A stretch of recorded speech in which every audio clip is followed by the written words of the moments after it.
You might have come across the term CAPF General Administration Bill because it is doing rounds in the news because of the deferment. The deferment that has been caused in the bill is not just because of the procedural issues, but also some structural issues. And it is very important to know what are these because there might be revamp how our specialized forces and civil services work around it. Hello everyone, welcome to Vajiram and Ravi's Flash News. My name is Shubhangi Singh and today we are going to understand the CAPF General Administration Bill, what are the procedural issues, the objections around it, and most importantly, what are the prospects and consequences wrapped around it. So let us begin with understanding that what exactly has happened. The introduction of CAPF bill has been deferred in Rajya Sabha, and that is not it. It has been deferred not just because of the procedural delays. The deferment also might have something to do with the opposition that has been caused against the provisions of this particular bill. So when we are talking about this particular bill, you have to understand the controversy around it is not just procedural. It is also, as I said, about this deep structural issues. For example, how the cadre management of CAPFs is carried out. What is the role of IPS officers who are present here? What are the service conditions of the CAPF personnel? And most importantly, where does the compliance lie, especially for CAPFs when we are talking about the Supreme Court directive that was given last year itself? So a lot of questions are around it which require a lot of clarity as well. So let us begin with understanding that what exactly are CAPFs first. So when we are talking about Central Armed Police Forces, these are specialized forces which are present under Ministry of Home Affairs. They are very important for the functionality of our nation, the integrity and also security. And when we are talking about Central Armed Police Forces, they have multiple forces and wings amongst them. Importantly, such as CRPF, which looks into internal security, left-wing extremism. When we are talking about BSF, Border Security Force, looks into Pakistan, Bangladesh border security. ITBP, that is Indo-Tibetan Border Police, that is for China border. Then CISF is responsible for critical infrastructure. Then we have SSB, responsible for Nepal-Bhutan border. So these are the forces which are kept under the specialized forces in the name of CAPF. Now, the key concern about this whole setup is the fact that they are under dual control. What kind of dual control that we are talking about?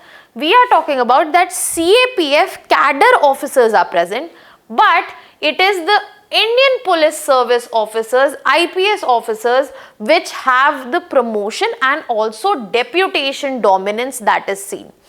Now, when we are talking about two particular wings, specialized forces here, and then we are talking about civil services. So this is the collision that we are seeing. And at the same time, when we look at another important factor here, that Supreme Court judgment of 2025 talked about reducing the dominance of civil services and focusing on CAPF cadre officers and their promotions accordingly.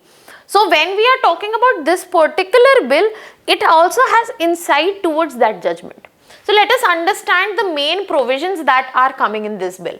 So when we are talking about the first thing that has been proposed, the proposal is the unified governance framework. That the governance of CAPFs would be standardized and it would be same across. Other than that, another important thing that has been brought in is about cadre restructuring. How that would be done? There will be proper promotion timelines would be set in and there will be performance-based evaluation. Third important thing which will bring us to the connection between SC judgment and the legislation, how it is diluting it, is the fact that it also talks about IPS deputation regulation. Now there will be a proper framework that when the civil servants, Indian Police Service officers would be inducted and phased reduction, how that would be done. That has also been mentioned. Now this is the connect that I was talking about because SC judgment did talk about the same thing, that there should be less dominance. So how that would be done? That would be done in a phased manner and that has been spoken about in the bill. Other than that, there has been a direct provision which talks about service condition reforms. That means the promotion delays that have existed, that will be addressed. There will be addressal of welfare measures, and there will be also addressal of work-life balance.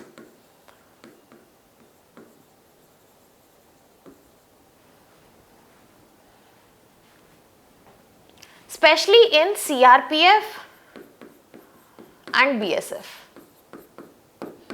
And the next provision that we have, there will be a proper centralized authority, that would be Ministry of Home Affairs, that they will have a greater role, wider scope of powers in terms of personnel and also policy decisions. So what do we get to see here? We get to see here that the whole bill is trying to aim to not only standardize, wherein there will be proper common governance structure, there will be standard rules for recruitment, promotions, posting. They are also focusing on a lot of efficiency.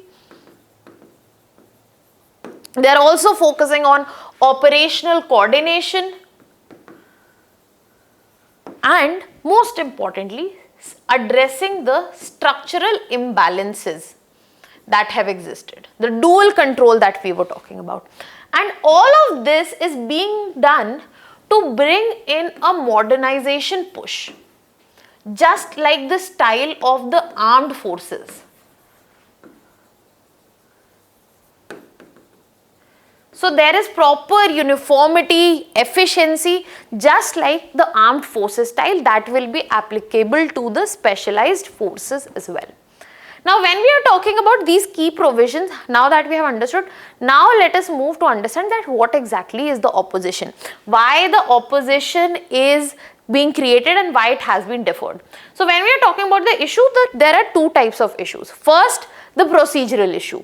There was an issue that this particular bill was not given to Business Advisory Committee. There was no consultation that was carried out by them, and there was also no circulation of the copies of the bill 48 hours in advance, which is a proper parliamentary norm. That means, that is why it seemed like the deliberative democracy that is being bypassed.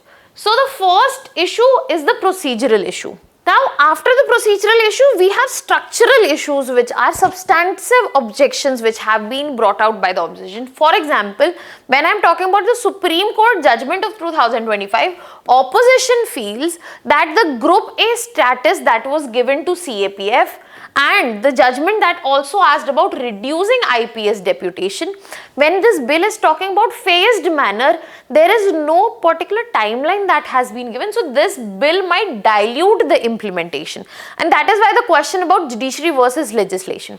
Other than that, there are certain substantive concerns such as cadre versus IPS conflict, which has existed for long, and it has been felt that CAPF officers will get further slower proportions and IPS will continue to dominate the top posts. So this becomes another substantive concern.